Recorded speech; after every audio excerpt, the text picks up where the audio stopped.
Fala pessoal, então, agora nós vamos completar então os exercícios restantes da segunda lista, que envolve mapa ácido base e zona de predominância das espécies, com os exercícios número 2 e número 3. Então vamos lá.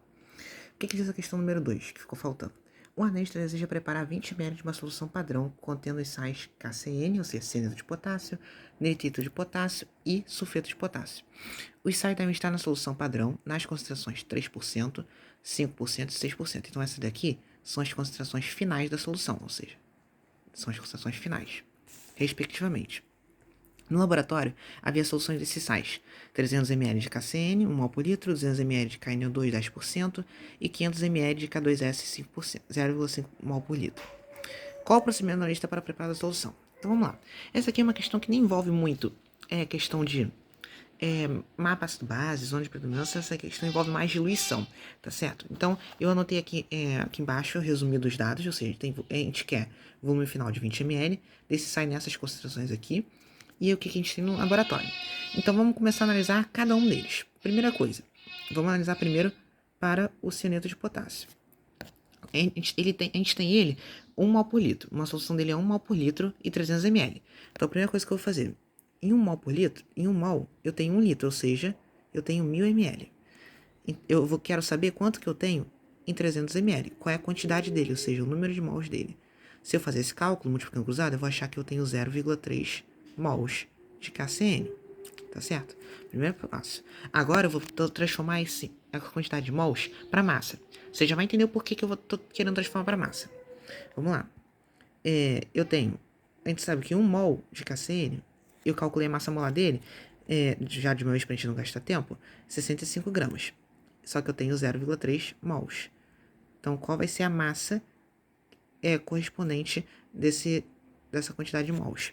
Se você jogar na calculadora, você vai achar que essa massa corresponde a 19,5 gramas. Tá, achei a massa. Para que eu quero a massa? Qual é o meu objetivo? Se você reparar bem, as concentrações iniciais e finais estão em unidades diferentes. Então eu tenho que passar para a mesma unidade para eu poder aplicar o fator de diluição, tá certo? Aqui tem porcentagem, aqui tem mol por litro. Então eu tô passando de mol por litro, vou passar todo mundo que está em mol para porcentagem, que a gente consegue trabalhar bem a unidade. Então o que eu vou fazer aqui então? Eu tenho 19,5 gramas em 300 ml. Para passar para porcentagem, eu tenho que achar quanto que tem quanto em 100 ml. Então, eu vou achar aqui minha porcentagem. Então, nesse caso aqui, se eu fazer esses cálculos, 19,5 vezes 100, dividir por 300, eu vou achar que a minha porcentagem é de 6,5%. Essa aqui é a minha concentração final, inicial, na verdade, da minha solução de KCN. Então, para que eu achei ela? Para mim agora aplicar fator de diluição, ou seja, né, pode ser fator de diluição ou pode ser V igual a CV. Eu vou fazer CV que é mais fácil, ou seja, CVI igual a CFVF. Concentração inicial da minha solução. Eu tinha ela inicialmente, essa concentração aqui, a 6,5%, que corresponde a 1 mol por litro, né? Então 6,5. Volume inicial, que eu quero descobrir quanto que eu tenho que pegar dela para diluição. Concentração final é a que eu quero, 3%. Volume final, 20 ml, que é o que a questão pediu. Então, fazendo os cálculos, eu vou achar 3 vezes 20, 60. 60 dividido por 6,5, por 6,5 vai dar isso aqui, 9,23 ml. Então, esse é o volume necessário que eu tenho que pegar da solução de KCN. Diante disso, eu vou fazer a mesma coisa para os outros sais. Eu vou fazer esse mesmo procedimento. Só que se eu separar agora, qual é o próximo sal que a gente vai fazer? Seria pro KNO2, ou seja, nitrito de potássio. Só que o nitrito de potássio, ele já está em porcentagem. Então, isso já facilita a gente. Então, a única coisa que eu preciso fazer é aplicar CV igual a CV. Ou seja, CIVI, CFVF. Concentração inicial, que ele está 10%. Volume inicial é o que eu quero descobrir. Concentração final, eu quero ele a 5%. Volume final permanece 20%. Então, o volume inicial, nesse caso, 5 vezes 20 vai dar 100. 100 dividido por 10 vai dar 10 ml de KNO2. Achei já um volume de nitrito de potássio. Então, agora vamos para o último sal. Vamos agora, no caso, para o sulfeto de potássio, que é o que vai dar um pouquinho mais de trabalho para a gente. Por quê? Você já vai entender. Ele tá com a concentração que a gente tem. A gente tem ele a 0,5 mol por litro. Então, 0,5 mol, a gente tem 1000 ml. Fazer o mesmo procedimento. Quanto que eu tenho em 500 ml?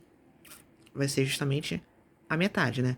Então, 0,5 dividido por 2, 0,25 mols. Pela proporção aqui, né? Se aqui dividir por 2, aqui também vai dividir por 2. Então, 0,25 mols. Então, agora, 1 mol de K2S corresponde à massa molar dele, que vai ser quanto? 110. Só que eu tenho quanto? Eu tenho 0,25.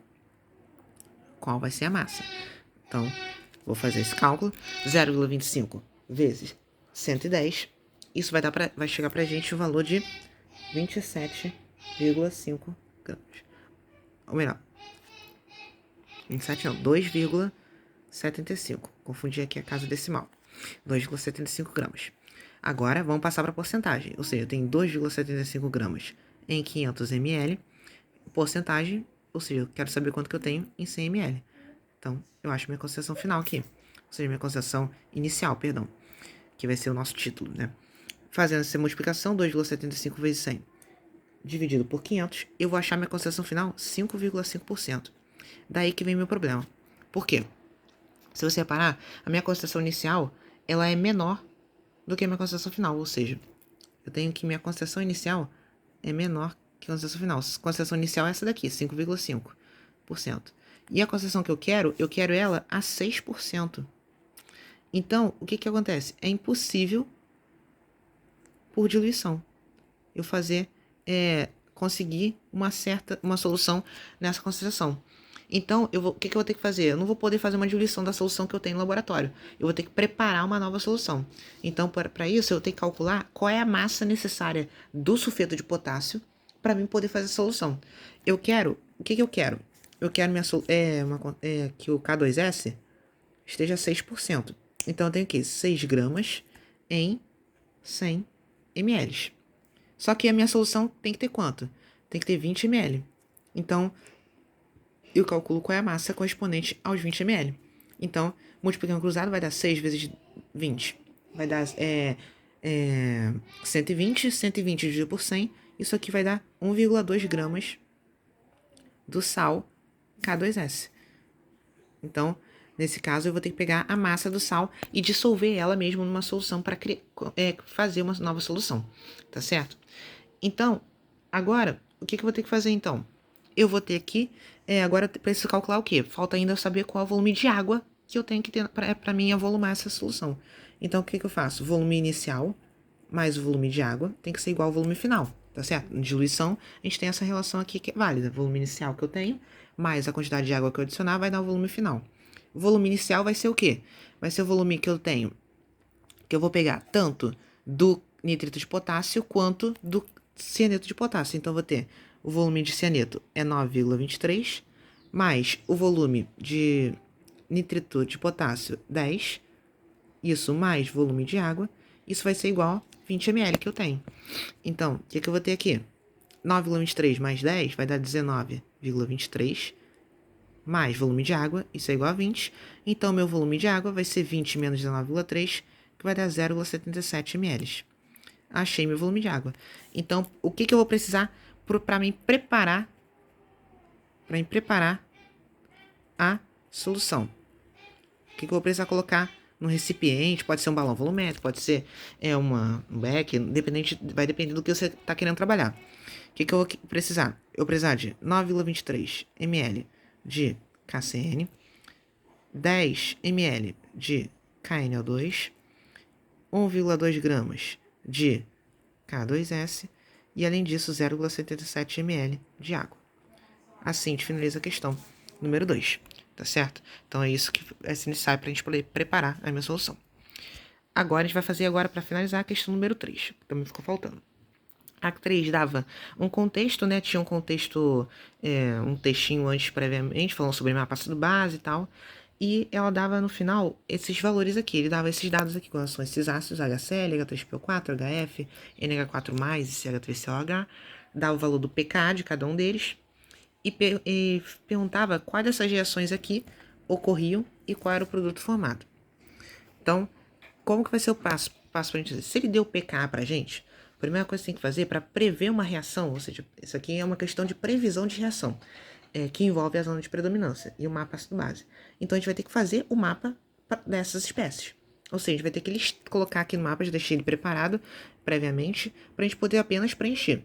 Como que a gente preenche o mapa ácido base?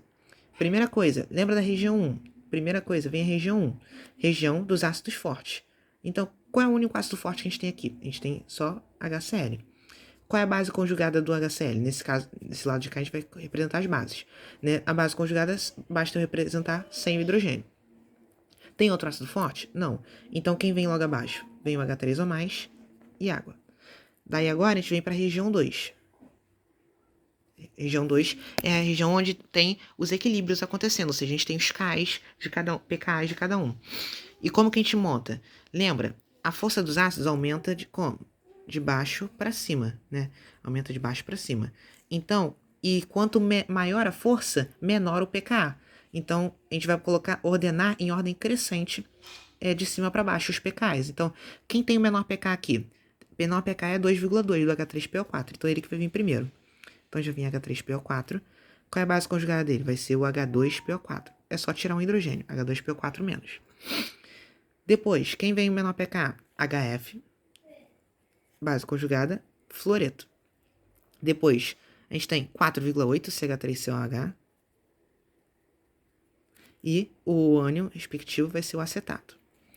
Depois do 4,8 a gente tem o 7,2. Só que repara que é o pK2, então é a perda do segundo hidrogênio. Então se é a perda do segundo hidrogênio, quem tem aqui é o H2PO4. Perdendo o segundo hidrogênio vai virar o quem? HPO4 2-, tá certo? Porque é a perda do segundo hidrogênio. Depois do 7,2 a gente vem aqui o amônio, que é 9,2, então a gente vai ter NH4+, tirando hidrogênio vira amônia. E por último a gente tem 10,3, que é o pK3, ou seja, é a perda do terceiro hidrogênio. Então a gente vai ter aqui HPO4 2-, se tornando apenas fosfato 3-. E para finalizar, a gente vai ter que aqui, como não tem mais ninguém, a gente tem a água para OH-. Repara que nesse mapa ácido base a gente não tem a região 3, nenhuma espécie indicada para a região 3, que seria das bases fortes. Então agora, montado o mapa ácido base, a gente tem que partir da premissa de uma coisa. Lembra, quanto mais para cima, ou seja, quanto mais para cima, mais ácido mais forte é o meu ácido. E quanto mais para baixo, mais forte é a minha base. Outra premissa, todo ácido só reage com bases mais fortes que sua base conjugada. Lembra, se a gente tem um ácido, esse ácido vai ter a sua respectiva base conjugada, que vai estar representada na tabela ao lado. E essa é a premissa que a gente vai ter que analisar para cada uma dessas reações aqui. As reações só vão acontecer se ele estiver reagindo com a base que seja mais forte que sua base conjugada. Então vamos lá, primeira reação aqui. A gente tem NaH2PO4 reagindo com HCl. Então o ácido aqui que a gente está trabalhando é o HCl. Quem é a base, ele vai reagir com uma base. Nesse caso, qual é uma estratégia que a gente tira? Tira o sódio daqui, faz de conta como que o sódio não está aqui. Então é como se a reação fosse HCl mais H2PO4-. Tira o cátio, que aí você consegue identificar aqui o quê? Isso aqui está agindo como ácido, isso aqui está agindo como base. Lembra da carga negativa? Então, isso aqui está agindo como base. É uma estratégia que você pode usar para poder identificar melhor, entender essa reação. Então, vamos lá. Se a gente for analisar isso daqui, o que estaria acontecendo? O H2PO4 e o Cl iria trocar de lugar, ou seja, iria gerar quem? Iria gerar H3PO4 além do Cl-.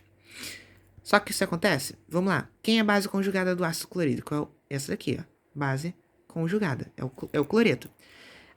Qual é a premissa? Todo ácido só reage com bases mais fortes que sua base conjugada. Aí eu vou olhar para o mapa ácido base. O H2PO4 é mais forte que o cloreto? Olha, o H2PO4 está mais abaixo. Lembra que quanto mais abaixo tiver a base, mais básico é, ou seja, a base é mais forte. Então a gente tem que o H2PO4 é mais forte que o cloreto, ou seja, então a gente repara que a reação A acontece. Porque o H2PO4, a base conjugada que está reagindo, é uma base mais forte do que a base conjugada do ácido. Então isso vai acontecer. Então é esse raciocínio que a gente vai usar também para as outras questões, ou seja, então quais seriam os produtos aqui? A gente teria H3PO4, e além disso, claro, em vez de ser Cl-, você pode apresentar NaCl, ou Na mais Cl-, como está lá na questão. Letra B agora. NaH2PO4 mais HF. Então, vamos lá. O ácido agora de referência é o HF. E vamos fazer o mesmo raciocínio, H2PO4 menos. Vamos lá. Quem é a base conjugada do HF? É o fluoreto. Aí eu vou analisar. Fluoreto. Ou seja, lembra, ácido só reage com bases mais fortes que sua base conjugada. A base com que o ácido está reagindo é mais forte do que o fluoreto? Vamos ver. H2PO4 aqui, fluoreto aqui. O fluoreto está mais abaixo, então o fluoreto é mais forte. Então, se o fluoreto é mais forte, então a base conjugada está ganhando da base que o ácido está reagindo. Então, essa reação não vai acontecer. Ou seja, essa reação não ocorre. Porque a base conjugada do meu ácido é mais forte. Quando isso acontece, a reação não ocorre. É o oposto do que a premissa que a gente está analisando aqui. Então, essa reação aqui não ocorre. Letra C agora. NaH2PO4 e NH3. Vamos lá. Agora já é um papel invertido. Agora quem vai agir como ácido, nesse caso, vai ser quem? Vai ser o NH2PO4. Ou seja, o que eu vou fazer? Eu vou tirar esse sódio aqui, H2PO4 menos, isso está reagindo com NH3. A amônia não tem nenhum hidrogênio para dar nesse caso. Então quem vai agir como ácido vai ser o ácido, o H2PO4. Então vamos lá. Como que vai ser então essa reação? Quem é a base conjugada desse ácido? O que vai acontecer? Esse H2PO4 vai perder o hidrogênio para amônia.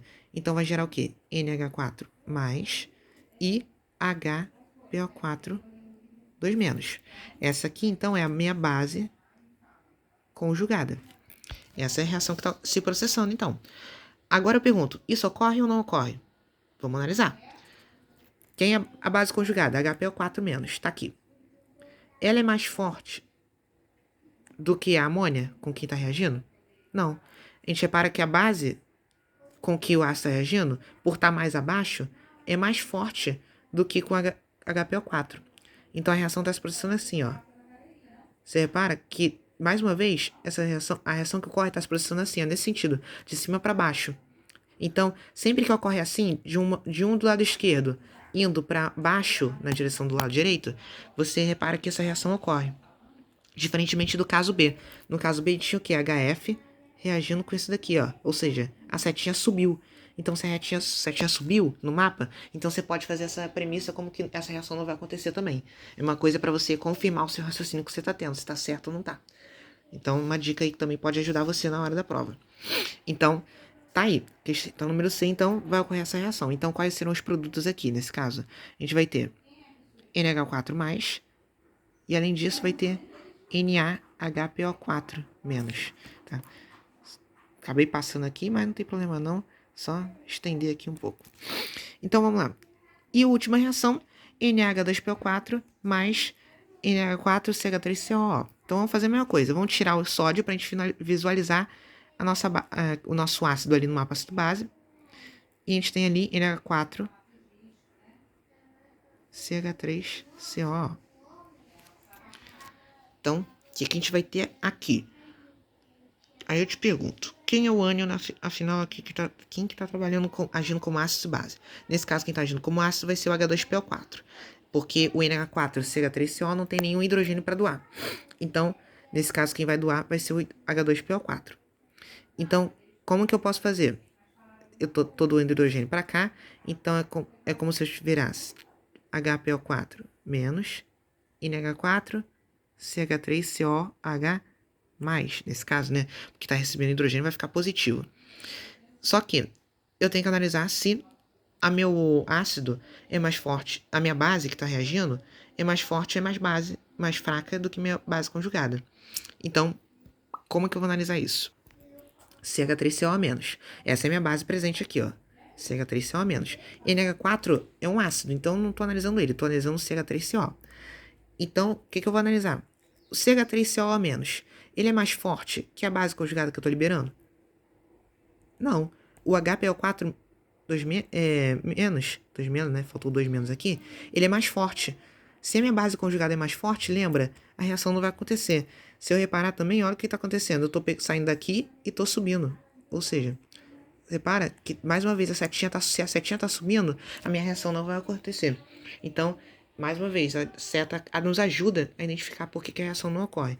Então, essa reação D não vai ocorrer. Simplesmente porque a minha base conjugada é mais forte do que a base com que o ácido está ali no meio reacional.